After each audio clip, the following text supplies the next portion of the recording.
Segunda-feira é dia de análise técnica com a World Spreads e os comentários de Luís Correia Tavares. Luís, muito boa tarde. Boa tarde. Começamos por olhar para o PSI 20. Hoje a sessão começou bem, acabou por perder aqui algum terreno já para as últimas horas de negociação. O que é que podemos esperar para esta semana, sobretudo para a banca, que na semana passada esteve muito pressionada?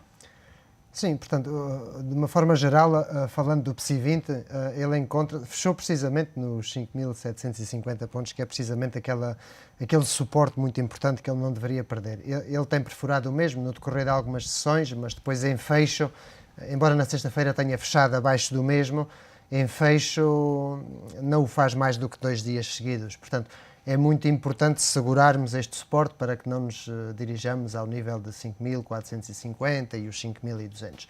No entanto, para a banca em geral, a banca encontra-se numa situação, pois encontram-se em mínimos, na verdade, sem divergências, podemos dizer, e todos eles a procurar mínimos, traz de mínimos. Temos o caso do BCP, que andou a ameaçar a zona dos 17 cêntimos e se perder a mesma terá como próximos objetivos os 15 e resistências 20, 22, 25 e 30.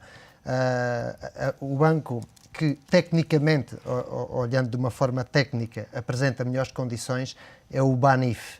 Porquê? Porque apresenta algumas divergências nos osciladores, mas estas divergências não quer dizer que vão dar um potencial de subida à cotação da mesma. Poderão dá-la, mas alguma convergência terá que haver, ou pela parte, de facto, do preço que subirá para acompanhar os osciladores, ou os osciladores corrigirão e acompanharão o resto preço. Dos bancos. Exatamente. E pronto, e quanto ao BPI, portanto, o caso do BPI é uma situação muito semelhante à do BCP, onde encontra mínimos detrás de mínimos, todos eles dentro de um canal descendente, e no caso, portanto, do BES, temos precisamente a mesma coisa, embora, portanto, tenha o seu suporte no nível de 1,72, esteja a cotar, portanto, em níveis de preços superiores, obviamente não perdeu nunca a fasquia do euro, que é aquele tal nível psicológico, mas encontra-se dentro de um canal descendente, todos eles em qualquer prazo. Ou seja, a banca é para ter cautela ainda nesta fase, apesar de estar barato e de poder parecer que é uma boa oportunidade para se entrar.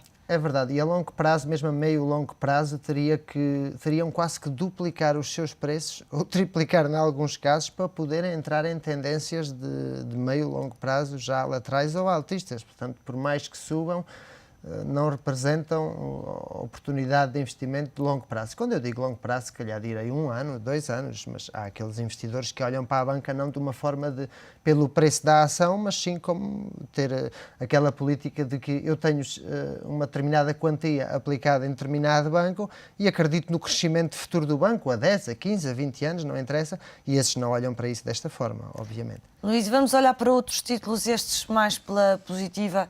Galp, Energia, Jerónimo Martins, de alguma forma têm sido penalizadas também neste processo de desvalorização das ações, mas ainda assim com um comportamento bem diferente da banca. Sim, a Galp continua no seu processo, dentro do seu processo ascendente, embora tivesse efetuado uma correção que a fez corrigir 50% de toda a sua tendência altista iniciada a 9 de março de 2009. A verdade é que para que a mesma continue fiável terá que superar o nível dos 15 euros.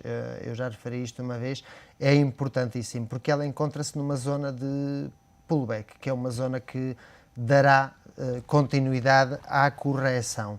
E correção essa que a poderá fazer dirigir ao nível dos 10,50, 10 euros, como correção quase máxima permitida, para que não perca esta tendência altista de longo prazo. No caso da Jerónimo Martins, é mais interessante focar um aspecto que é uma figura que a mesma desenvolve. Lá está, pela análise técnica, é assim que nós observamos estas coisas, ela desenvolve uma figura que, a oscilar num período de 2 a 3 meses entre o nível de 10,60 e 12,70, quer isto dizer, se não superar o nível de 12,70 e andar a oscilar dentro deste nível de preços, ao perder o nível 10,60, o seu potencial de correção poderá fazer a mesma dirigir ao nível dos 8 euros ou inclusivamente dos 7,3, que corresponde aos 61% do retrocesso de Fibonacci.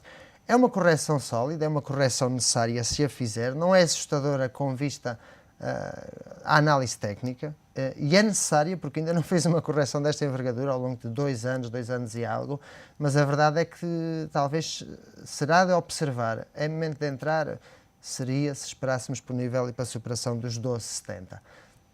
E em relação a Jerónimo Martins, é este aspecto que eu considero muito importante que devemos focar, não é? Luís, e olhando muito rapidamente para o mercado de matérias-primas, o Brent e o NYMEX que hoje estavam a fazer alguma correção porque as ações estavam a subir, já se sabe que quando as ações sobem há algum desinteresse por estes ativos, já não olhamos para eles há algum tempo, vale a pena perceber o que é que nos espera, já que há um cenário de recessão à vista. Sim, o Brent continua na sua tendência altista, isso não há dúvida quanto a isso, e desenvolve um período de consolidação, portanto tem máximos e mínimos decrescentes. Poderá ser perigoso, neste caso do Brent, se perder o nível de 101. Este nível de perdido teríamos como próximo ponto de apoio o nível de 97 e para o mais longo prazo, perder o nível de 85 é que seria bem mais prejudicial, já que é toda a sua diretriz altista. No entanto, continua a oscilar dentro deste percurso de preços, com máximos e mínimos decrescentes, e é isto que importa observar, e superando o nível de 119, acreditaremos na continuidade das subidas. No entanto, perder o nível 101 poderá fazer esta matéria-prima dirigir ao nível de 1,35. No que respeita ao crude, temos um cenário um pouco diferente, porque o temos em níveis inferiores, neste caso, e, portanto, comparativamente ao Brent, mas encontra-se muito próximo do seu suporte mais importante, que é o nível de 76. Este nível não o deveria perder. No entanto, poderá formar uma figura de duplo chão, a mesma daria talvez uma figura de reversão, com implicações ao nível aproximado de 85 e só a superação do nível de 90 retiraria o crude desta figura de consolidação e o colocaria novamente em tendência altista. Cenários de escalada para já não estão previstos pela análise Para já técnica. não. Luís, muito obrigada. A análise de Luís Correia Tavares da World Spreads, a análise técnica à segunda-feira no Fecho de Contas.